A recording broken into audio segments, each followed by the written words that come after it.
የአዲስ አበባው የሽሮ ሜዳ መስጂድ ተቃጠለ። የሃይማኖት ጸባጫሪዎች ሴራ ነው ተባለ። የሴራ ውጤት ወዴት እንደሚያመራ የታወቀ ነገር የለም።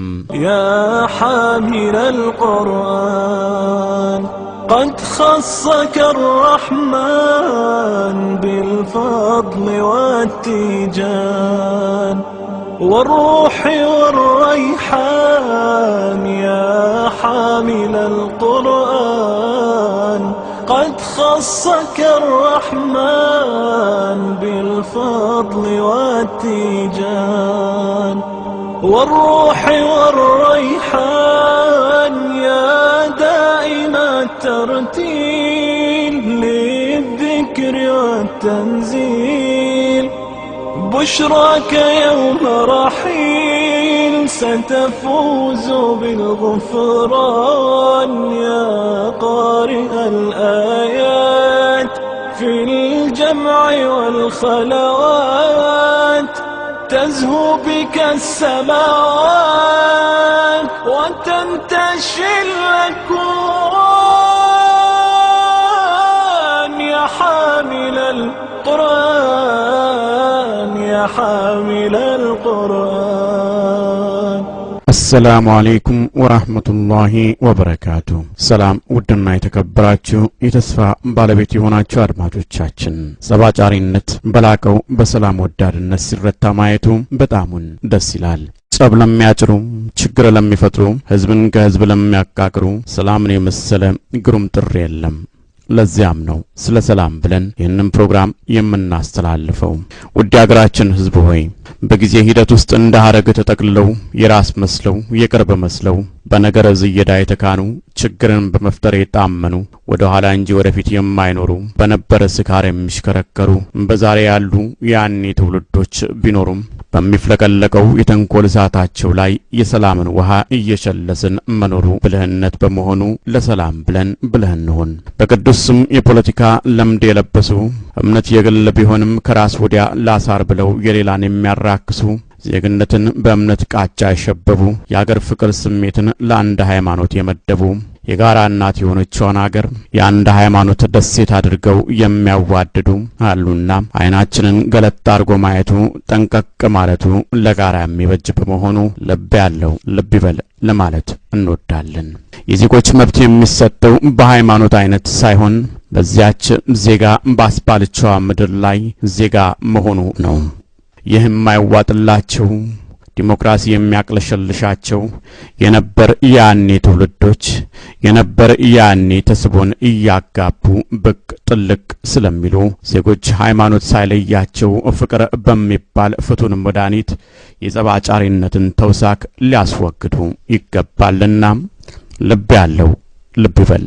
ውድና የተከበራችሁ አድማጮቻችን ሆይ ውድ ስንላችሁ በእምነት ለይተን አይደለም። ሁላችሁም ኢትዮጵያውያን ሁላችሁም ውዶች ናችሁ። ዛሬ ያለ ምክንያት አይደለም በመግቢያችን ላይ የመልስት ቅኝትን የምናስደምጠው። እኛ ዛውንት ባሉት አባባል ለምን የሚለውን መልስ እንስጥ። መስጂድ ተቃጠለ፣ በልባችን ውስጥ ያለው ጽናት ግን አይቃጠልም። ይህ ድምጽ የተሰማው ከተቃጠለው የአዲስ አበባ የሽሮ ሜዳ መስጂድ አካባቢ ነበር። ከአመዱ አጠገብ፣ ከተቃጠለው ቁርአን አጠገብ፣ ከፍራሹ አጠገብ። መስጂዱን ማናቃጠለው ጉዳዩ በምርመራ ላይ ያለ ነው። ማንንም ያርጎማን የኢትዮጵያዊነትን የአንድነት ካብ ለመናድ የታቀደ ከንቱ ሴራ ስለሚመስል ህብረተሰባችን ላስተሳሰረው ቃል ኪዳን ትዕግስትን ማሳየቱ ድንቅ የሚያስብለው ተግባር ነው። በርግጣው መስጂድ ተቃጥሏል። ከመስጂዱ ጋርም የኃያሉ ፈጣሪ ቃል ቁርአንም ተቃጥሏል። በልብ ውስጥ ያለው ጽናት ግን አዛውንቱ እንዳሉት አይቃጠልም። ይህንን ከግምትስ በማስገባት ኢትዮጵያዊው ለሰላም ያለውን ጽናት ዳግም ለማብሰር ሊወያይ አንድነትን ሊያደረጅ ይገባል። በተለይ መስጂድ በተሰራ ቁጥር መስጂድ ሊገነባ በታቀደ ቁጥር በቦታው ላይ ጸበል ፈለቀ፣ ታቦት ያርፍበት ነበር ወይም ታቦት ያልፍበት ነበር በማለት ሁካታ ለሚፈጥሩ ቡድኖች መንግስት የመንግስትነት ብቃቱን ሊያሳይ ይገባል በማለት ልብ ያለው ልብ ይበል ለማለት እንወዳለን።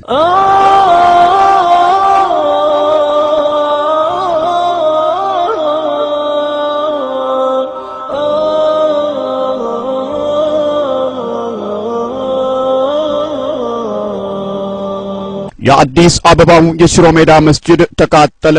የሃይማኖት ጸባጫሪዎች ሴራ ነው ተባለ። የሴራ ውጤት ወዴት እንደሚያመራ የታወቀ ነገር የለም። ባሳለፍነው ሳምንት መጀመሪያ በአዲስ አበባ በተለምዶ ሽሮ ሜዳ በሚባለው አካባቢ የሚገኘው ኢማሙ አህመድ የሚባለው መስጂድ ለዙሁር ሰላት አቅራቢያ ሙሉ ለሙሉ በእሳት ተቃጥሏል።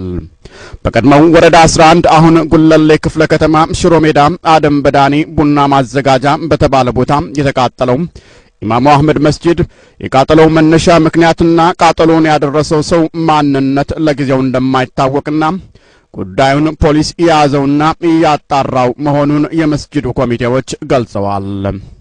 ለዙሁር ሰላት መተው የመስጂዱን በሳት መጋየት የተመለከቱት የአካባቢው ሙስሊም ነዋሪዎች ድርጊቱን በእንባ እየታጠቡ ነበር ያወገዙት። ይህ መቼም አሉ አዛውንት ሼህ ኢብራሂም ሐሰን የትኛውም ቤተ እምነት ተከታይ የሚያስደስት ተግባር አይደለም። በዚህ አካባቢ ያለን ሙስሊሞች ይህንን ቦታ ለማግኘት ከፍተኛ ፈተና ገጥሞናል። በሙስሊምነታችን የአገር ዜጋ እንዳልሆንን ተፈትነናል። ክብር ነክ የሆኑ ድርጊቶች ተፈጽመውብናል። መንግስት ለአንድ የጡት እናት ለሌላው ደግሞ የእንጀራ እናት እየሆነ ነው እንዴ እስክንል ድረስ ትዕግስት የሚያሳጣ የተደጋገመ ጠብ አጫሪነትም ተፈጽሞብናል። ከብዙ ውጣ ውረድ በኋላ የመስጂድ ይዞታን ባገኘን ሰሞን ይኸው ኢማሙ አህመድ መስጂድ አጥሩ አካባቢ የቃጠሎ ሙከራ ተደርጎበታል። አሁን በጠራራ ፀሐይ መስጂዱን ሙሉ በሙሉ አጋዩብን፣ ቁርአንን አቃጠሉብን። ጥፋትን በጥፋት መልሰን በሀገሪቱ ላይ ከፍተኛ የሃይማኖት ግጭት እንድንፈጥር እየተገፋፋን ነው። መስጂዶቻችንን እያቃጠሉብን ነው። መድረሳዎቻችንን እያፈረሱብን ነው። ልጆቻችንን በየትምህርት ቤቱ ዕለታዊ የሃይማኖት ተግባራቸውን እንዳከናውኑና ሂጃባቸውን እየነጠቁ ተጽዕኖ እየተደረገባቸው ነው። በዚህ ሁሉ ተፈጥሯዊ መብት ጥሰትና ክብር ነክ ጉንተላ ችለን የሰላም ጎዳና መምረጣችን እንደ ተሸናፊ ቆጥሮት ይሆናል። ሐቁ ግን ኢስላም የሰላም ሃይማኖት መሆኑን ያሳየን ነው። ከሁሉም በፊት ግን ትዕግስት ያስፈልጋል። አሁን ሁሉም በተጠንቀቅ እንዲሆን የተደረገ ደወል ነው። መስጂዳችን መቃጠሉም በአደባባይ መንግስት አይቷል። ይህንን የሚመለከተው አፋጣኝ እርምጃ እንናፍቃለን በማለት ነበረ ምሬታቸውን የገለጹት አዛውንቱም። በእሳት የጋየው ኢማሙ አህመድ መስጂድ ከ4000 ካሬ ሜትር ባላነሰ ስፍራ ላይ ያለ ሲሆን በዙሪያው ያለው ደን ከቃጠሎ በመትረፉ ቃጠሎውን ወደ አካባቢው ቤቶችም እንዳይዛመት በተደረገው ርብርብ 70 ሚሊዮን የሚጠጋ ብር ንብረት መዳን መቻሉን የአዲስ አበባ ከተማ እሳት ድንገተኛ አደጋዎች መቆጣጠሪያ ኤጀንሲ የኮሚሽን ጉዳይ ኦፊሰር አቶ ከበደ ለገሰ ገልጸዋል። አደጋውን ለመከላከል 68 የአደጋ ሰራተኞችና 5 ተሽከርካሪዎች መሰማራታቸውን፣ እሳቱን ለመከላከል 13500 ሊትር ውሃ ጥቅም ላይ መዋሉንም አክለው ገልጸዋል።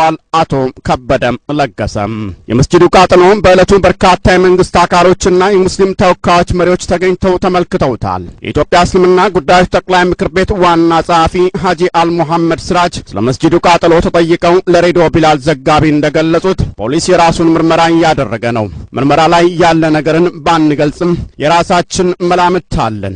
ድርጊቱ የኢትዮጵያ ሙስሊሞችን ያሳዘነ ጉዳይ ነው። መንግስት በሃይማኖት እኩልነት በአፉ እንጂ በተግባሩ የማይገልጽበት ለማስመሰልና በተቃጠለው መስጂድ ሙስሊሞች በቁጭት ሆ ብለው ተነስተው ሌላ ብጥብጥ ሌላ ሁካታ እንዲፈጥሩ የታሰበ የጥፋት ኃይሎች ቅንብር ነው። በግርግር መጠቀም የሚፈልግም ኃይል አለ።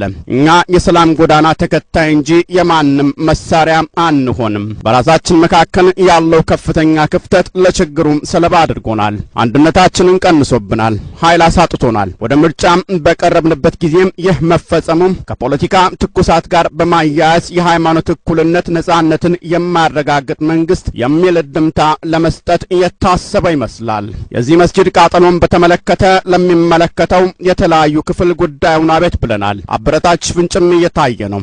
ሌሎች መስጂዶቻችን እንደማይቃጠሉ ዋስትና የለንም። መንግስት ጉዳዩን ትኩረት ሰጥቶት ፍትሃዊ እርምጃ እንዲወስድ እንጠይቃለን ብለዋል። አያይዘውም ሙስሊም ቁርአን ሲቃጠል ያየበትን መስጂድ ተረክቦ የተሻለ መስጂድ አድርጎ ለመገንባት ሁሉም ሊተባበር ይገባል ብለዋል።